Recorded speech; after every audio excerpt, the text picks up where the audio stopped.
Welcome to my The 7 Deadly Sins After Dark Season 3 episode number 14 reaction, redirect, and review video. All right, back on 7 Deadly Sins with the daily rotation. Hopefully, I'm still recording this before I even started uploading, so I'm not sure if the rotation is going to work out for the shows, but hopefully it is for now. I'm also thinking about maybe double dropping an episode, like one cycle I'll do 2 episodes per day instead of just one, so I can catch up easier because otherwise it's going to take a while. But yeah, we are here today for episode number 14. So of course this is a redirect video. The full reaction you can find in the description down below. There's a link that'll take you to BitChute. You can go watch it. Full uncut reaction there. And now I'm going to continue with the review. So if you want to watch this right now, then yeah, you can. If you want to react, watch my reaction, and then link the description down below. And if you've already watched the reaction, if you just want to stick around for the review now, then we're gonna do that right now. So, a lot of interesting things happen in this episode. A few things I should probably start touching upon is that the Ten Commandments are kind of done. We just went over all of them again, and let's just go. Let's just go over all of them, okay? Fraudrin dead. All right. Grey Road has been captured. Dulcinea has been not Dulcinea. Melstula has been captured. Gallant is dead. Um, Mount Speeton Derriere don't give a fuck about Zeldris anymore. They're just chilling and living a regular ass life out in the mountains. Exactly the same is happening with Droll and Larcinia. Those are just also said fuck the Ten Commandments, and they are also not commandments anymore. They lost their marks and also their eyes are back to normal now. So they are literally just they've been purified from the demon Ten Commandments. The only two commandments that are left are Zeldris and Esterosa, which are probably like the two strongest. So unfortunately, it has to be those two. But everyone else is either dead, captured, or just don't give a fuck about Zeldris anymore. So there you go. I need some water. My throat is trying to hurry right now. Oh boy. Okay. The most surprising thing for me is that Derriere on speed. Like I was 100% expecting those to just come back, but no. They're just chilling in the mountains with some random woman, and they're just chilling there, which is I was not expecting that at all.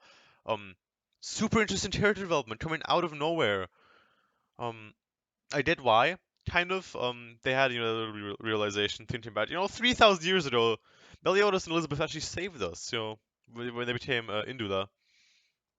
They also answered my question, which I don't know if it was answered before, but they definitely answered my question of if they turn into Indula once, do they ever get their hearts back? No, they just have one heart now. They gave up 6 of their hearts back then 3,000 years ago. Now they only have one left. So and yeah, they even said like, why didn't Meliodas just kill us?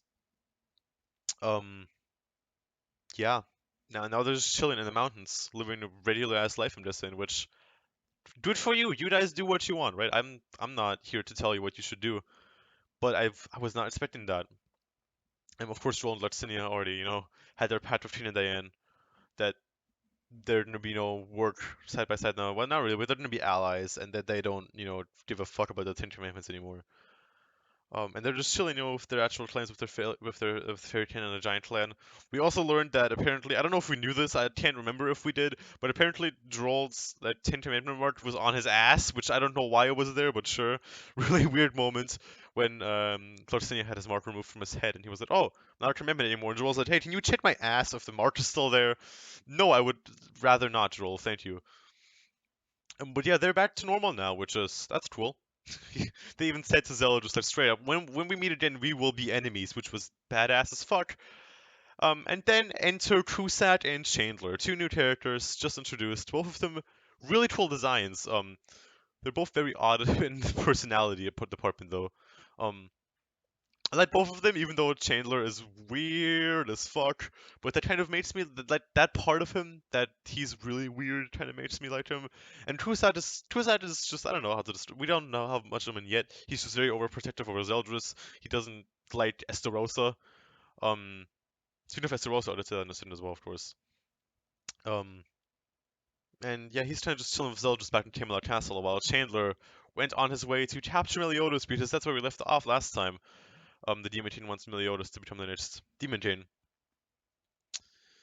So yeah, Esterosa's back, kind of. He woke up. He's no longer in his fucking month, year-long sleep. He's just awake now. But he's still gonna rest for a bit. But he is back.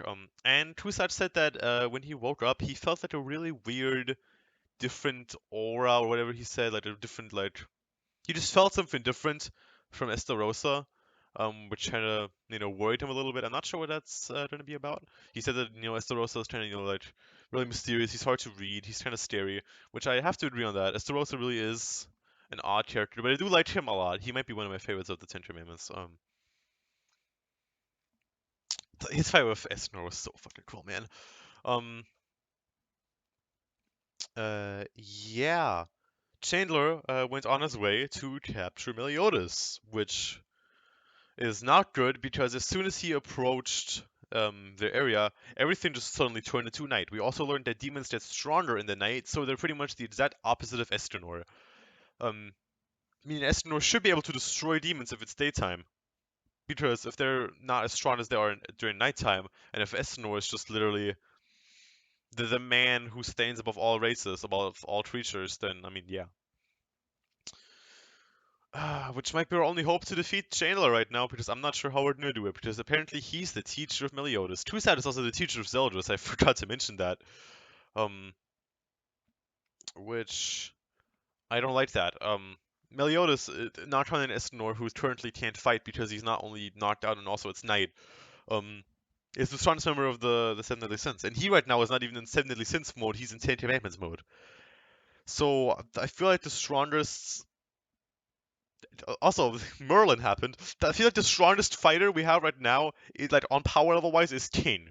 And that's I mean King has a power level of 40,000, which is good, but that's nothing compared to what Meliodas had in Assault, which was 142,000. And this is Meliodas' teacher. So uh, so yeah, he was on his way to where Meliodas is. He approached Hard Mama, and then everything turned into night. We also had a nice conversation with Kane and Diane and Gother. Kane made Diane like I don't know what was it a keychain or like a necklace or something with the crushed helmet, Helbram's helmet, which is really nice. And Kane also made he made a pendant for Gother using the heart that he had.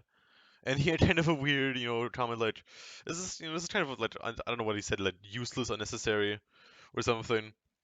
But I get where he's coming from because he said even if I draw myself my emotions, that won't make Naja turn bad, which I feel for my main author. There's nothing you can do, unfortunately. But then he also said, it makes me feel warm. And Gother kind of is a sweetheart, which is kind of nice. Um, and then cut to night. Suddenly, everything just turned into night. Got interrupted right there. So yeah, Chandler appeared inside the boar hat. And he was just kind of doing some creepy, weird faces on the perfect cube that Merlin has trying to get Meliodas back. And he just hit the cube with his staff once, boom, absolute cancel, and the cube was gone. So, um, Merlin tried to use, I forgot, some like sealing spell. But guess what? We should have guessed it, but Chandler has not absolute cancel. He has absolute cancel. He also has full counter, which makes sense because he's Meliodas' teacher. He taught Meliodas how to use full counter, which makes me think if he can also use revenge counter, since that's just a stronger form of full counter. But yeah, he knows full counter, and he used it on Merlin's spell, which turned her into a little girl. So kind of like the same thing that happened with Driamore. He just turned back into a kid. So did Merlin. Uh, so yeah, like the only fighters that we kind of have left right now are. I didn't even see Bon at all. Was Bon there? I don't remember if he was, but I don't remember seeing Bon at all. The only fighters that we kind of have left right now are King and Gother, because our good friend Chandler used microscopic spell on Diane, which made her about this tall. Which is fun. She turned from 30 feet tall to like, fits into my hand tall. So that's quite the difference. Must be weird. So she obviously can't fight. Oh, also, Chandler used fucking PJ Starstorm, meteor works, and just destroyed the entire landscape. Like, it just started raining meteors and everything started exploding, which looked really cool and is a badass attack. But I mean, he's destroying everything, so that's not good. And we ended off the episode with Gother and Kane about to do a really cool combo. I forgot exactly what it was, but it was pretty much Gother's bow. I still can't remember the name of it, but True Spirit Chastaful as the arrow. So I think I said in the end of the reaction, combined their power levels would be around 70,000, which is only half of what Meliodas' power level was while in assault mode. And again, this is Meliodas' teacher, so I don't know how this is gonna go. I don't know if he's just gonna use full counter or absolute cancel, whatever he's gonna use. Um, I hope that the attack hits. It's a cool ass combo, but I don't know if it's gonna do anything. Meliodas is kind of like waking up maybe right now. He made some noises, so maybe he's gonna start to wake up, which I don't know if that's good or bad. I guess Elizabeth can still fight. I'm not sure what she's gonna do though. She's kind of occupied with trying to not let Chandler take Meliodas, and that's where we left off this episode. So I'm worried. Chandler seems ridiculously strong. Like Zeldas himself said that Chandler and Cusack together should be enough to make up for the loss of like the other 9 commandments that aren't by his side right now. So yeah, and this is only one of them, and we're already pretty much fucked. So I'm not sure what has to happen for us to beat this guy. I guess we'll see in the next reaction, which will be up in a few days. Next reaction will actually be Ruby Volume 7 Chapter 10, which will be up tomorrow. And then the day after that, My Hero Academia Season 4 episode. I don't know what episode. I still haven't recorded MHA yet. And I don't know my schedule right now. At least, I don't even remember what episode of MHA I left off on, but an MHA episode is going to be up in 2 days. And then we'll be back with Since episode 15. So look forward to that if you want to. Maybe I'll even double jump. Maybe I'll do 15 and 16. I'm not sure. I think at that point 16 should be out. I don't know. I'm recording this on the 24th of January, so pre-recording, right? It's kind of confusing, but whatever. Hopefully you guys enjoyed this like recap review thing. I enjoyed this episode. Um, again, if you haven't watched the reaction yet, feel free to do that. If you enjoyed the video and the reaction, you can also like the video. I would really appreciate it, and also subscribe to the channel would be really cool as well if you don't want to miss any more of my content. And that's where I'm gonna leave off this video right here. Thank you guys so much for watching. This is Nanatsu signing out. Goodbye, everyone.